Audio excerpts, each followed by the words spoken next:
Hey everyone, I'm Rum, and welcome to another late night yap sesh. It's been a while since I've done one of these, and I gotta admit, I did miss doing it. However, so much has happened to me outside of YouTube that I couldn't really come back into making videos just spontaneously. A lot of stuff has happened since I've been gone, and I can't go any further without shouting out my clan Wolfpack. If you guys are looking for an active community and want to keep up with Destiny news and other players, you guys should feel free to join. We have a few slots open, and we'd love to have you. Without further ado, I want to get started with Heresy. While we're still in episode Heresy, the narrative wrapped up near the start of April, last month. My original return video was going to be me talking about episodes 2 and 3 since they both wrapped up really quickly, but I didn't really get to finish making that video. I gotta say, narratively, this was actually one of my favorite episodes, and it's a good thing that it was the last one. Bungie rarely ever misses on Hive-themed stories and activities. So Court of Blades was awesome. I did love the new Nether activity. I did love the Sunless Cell GM and everything that Act 3, Act 2 brought with it. I liked having that setup that Savathun is now actually no longer neutral with us, but instead is actually against us. Finally, it feels like that. Also, the end to Oryx's reign was foreseen, but honestly, I kind of wish we had him for a little bit longer since he was such an enjoyable antagonist to the episode.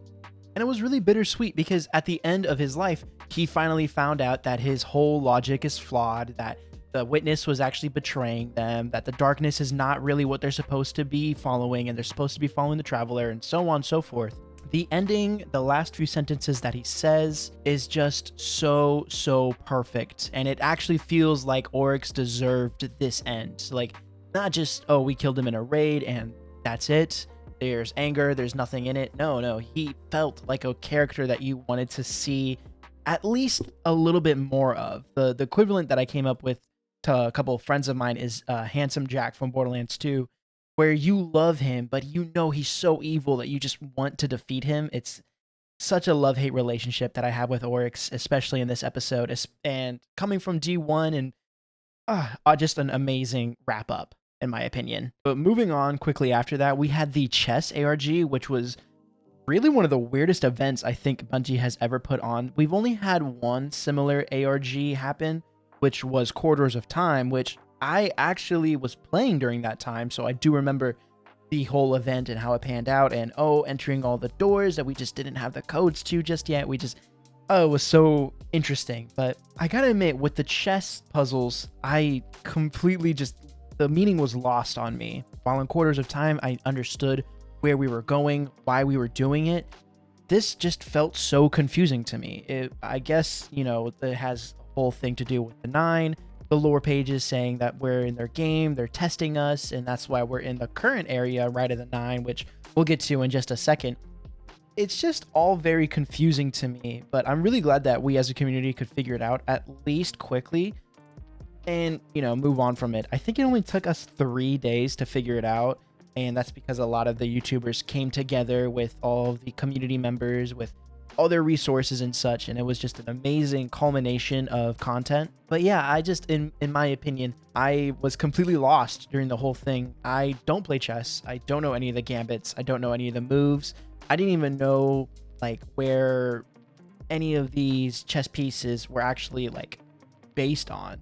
There was a couple of other things, like the plays, I think they're called. I don't know what they're actually referring to, but I was just lost during the entire event, which isn't necessarily a bad thing, but it was just a little confusing as to why it's chess and not something else. I honestly can't even think of another example because I didn't know what it was all about. I do understand that it was the 9 testing us, teasing us, playing with us, but coming into Rite of the 9, it felt like the 9 already knew that they were going to put us through a trial of some sort. I don't really know.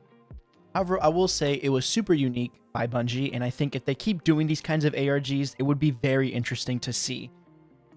Hopefully next time, though, when we do an ARG, I actually understand what's going on and don't need it explained to me through a lore tab or something like that.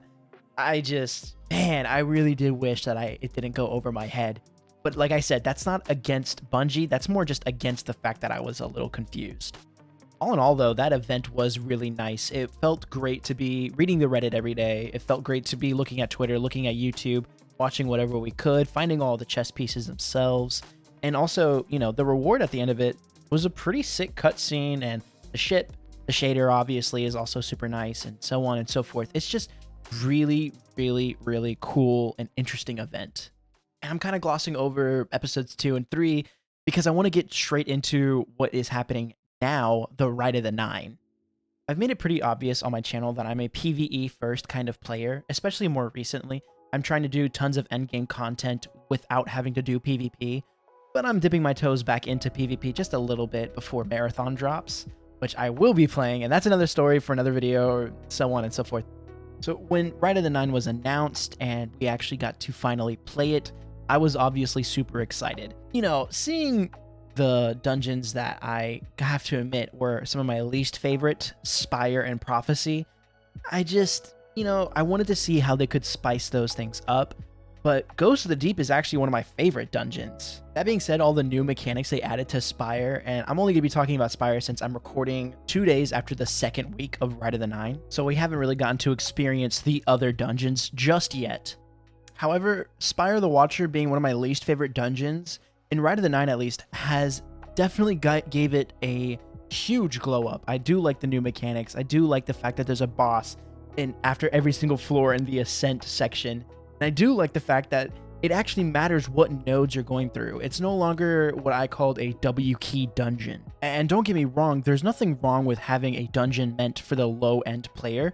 However, it's very boring to the people who are already at the end game to get through a dungeon that has basically no mechanics. To be clear, my favorite dungeons in order is Sunder Doctrine at number 1, then Ghost of the Deep, then Vesper's Host, and then Warlord's Ruin. I specify them because it makes it a little bit more obvious on how I rank these kinds of dungeons and what I find the most enjoyable. Spire the Watcher was really just knowing where nodes were and shooting them with a buff. And to be fair, the only thing that they really changed about the dungeon is the fact that now there's a timer on Ascent, and at the start, there's boss fights on Ascent, and now you have to shoot them in a very certain order, which, you know, is fine. It's refreshing to see how they changed the W key dungeon so that way you have to actually manually understand which connections you have to make in what order. You can get them all done to the last node and then shoot the nodes right at the last second. However, if you do just have one little mess up, you have to wipe. And I get that it could be a little annoying to people who are struggling with that kind of stuff, but I've only wiped once at the final boss. That's it. Like, I don't think I've wiped at another part, except for maybe Akalos, because we failed the damage check or something. And it might be a little crazy of me to say, but I really do hope that they keep the Rite of the Nine weapons in their respective dungeons. I don't want to get the old Terminus Horizon anymore, just because my new one has jolting feedback and the other one has Volt Shot, which has a terrible reload speed as well. Like, no one talks about it. Power creep is a real thing in Destiny. The more new weapons come out, the less impactful older weapons are. For example, 2 exotics that come to my mind are Lone Star and Elithanim. These are 2 seasonal pass weapons, and they're already better than their previous counterparts, Fighting Lion and Coldheart, respectively. Legendary weapons aren't shy of this either. I mean, it used to be the best rocket was Apex Predator from Last Wish, and now it's Hezen's Vengeance, which you can argue is older, but the new makeover it got at the start of episode 3 was through the roof. It's very rare that you see a rocket DPS meta without at least 1 or 2 Hezen Vengeance on your team. So obviously these new versions of these weapons are just a million times better than their old counterparts. And now I would understand if you want to keep that visual design to Rite of the Nine, but I think at least all the old perks should be removed and given these new ones. Now that's the loot being done spoken about. Now we have to talk about the fact that we're getting 2 weeks of the same dungeon. So if you haven't really kept up with the Rite of the Nine news, originally we were going to get 3 weeks for each dungeon, with the last week having all 3 dungeons open for everyone to farm on. And I say used to because that was the schedule that got changed. Now we're only getting 2 weeks of each dungeon, with the last few weeks having all the dungeons open. And this 2-week system is separated by the fact that the first week a dungeon is out, it's going to just have the new mechanics and normal amounts of rewards, while the second week will double your rewards. While this updated system is better than their previous calendar, it doesn't remove the fact that they did try to do something that would have just killed the new event. I mean, a lot of people, including myself, were very disgruntled with the fact that we couldn't try out the new Ghost of the Deep dungeon. We couldn't try out the new mechanics that they added to it, which a lot of people are kind of nervous about. I'm not too worried about it, seeing that they didn't change too much of Spire. But even still, Ghost of the Deep has probably some of the best rewards in this event. And it's kind of unfortunate that Spire was our first one, since honestly has some of the weakest rewards to complete.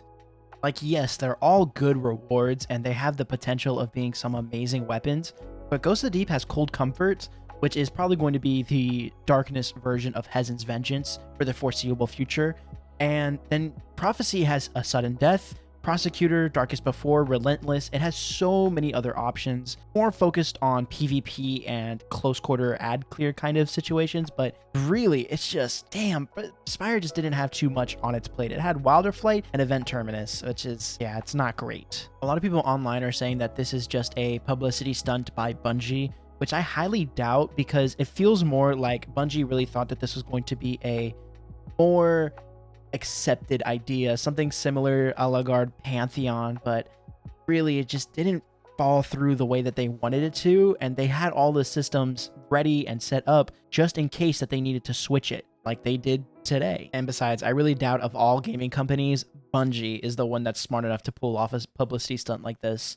We're coming up to the end of the video, and the last thing I want to talk about is Renegades, not Edge of Fate, Renegades. So why do I specifically want to talk about Renegades and not the next DLC, Edge of Fate? Well, the reason being is because of the fact that Renegades has a lot of bad rap, and we've only seen a single trailer. If you've been kind of avoiding what the next DLCs are going to be like, you should probably skip this part of the video, because I'm only going to be talking about the second one. But even then, yeah, I'm going to be breaking it down pretty heavily.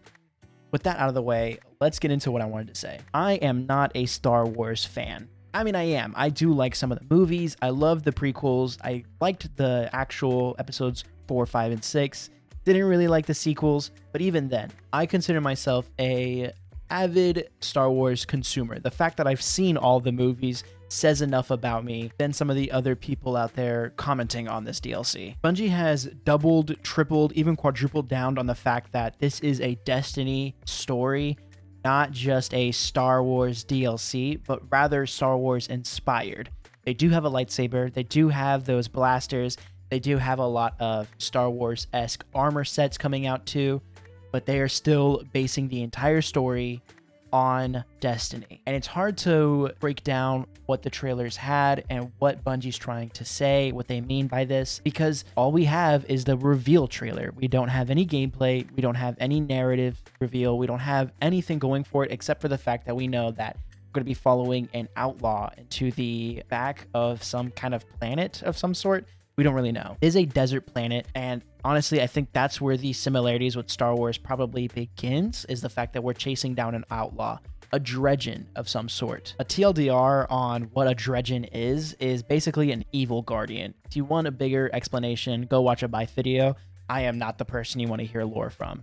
So I am pretty excited for this DLC, more than I am nervous about what the story could possess, and mainly because if it's written by Lucas's Films, which it did say that the story during the reveal trailer, Lucasfilms was at the bottom of the screen the entire time. So I do imagine that they did help write some parts of the story to make sure that it still kind of fit that Star Wars theme. I am pretty optimistic about something like that. A lot of Star Wars haters definitely are upset about the fact that we're going to have a Star Wars themed DLC, which they have every right to be, but I still think it's going to be worth playing just for the experience alone. As a quick reminder, we wouldn't have games like Halo or Destiny or any of these other sci-fi based games if it wasn't for a series as big as Star Wars or Star Trek even. But I'm sure a lot of people, especially right now, are kind of burnt out on seeing Star Wars content everywhere. Fortnite gets a season with Star Wars this year. They already have several Star Wars events in that one game alone. You have Star Wars Battlefront 2. You have tons of Star Wars shows coming out and other movies popping out the woodworks almost, it seems like, every year. So, of course, people are going to be a little burnt out on seeing the same kind of content over and over and over again, but I truly do think Destiny is going to do something special with at least the theme. And I'm sure there's going to be a chance that they actually go too hard on the theme of Star Wars, making it very on the nose. Of course, I know we're already getting lightsabers, which, come on, that's really just a Star Wars thing, even though other places and other medias have tried to do something similar to it. All in all, I'm optimistic about that DLC. I think it's getting a lot of hate already, and I don't think it deserves 90% of it. However, I do understand why everyone is already super upset about it. And with that being said, that wraps up this Yap Sesh. I really do hope that you guys enjoyed listening to my late night ramblings. I really do miss making these kinds of videos. I'm hoping to come back to it and be more productive about it. Hopefully with Edge of Fate, we get a day one raid experience or something like that video. You never know, but I really do hope that you guys enjoyed this video specifically. My name is Rum. Check out my clan, and I'll see you guys next time. Bye-bye.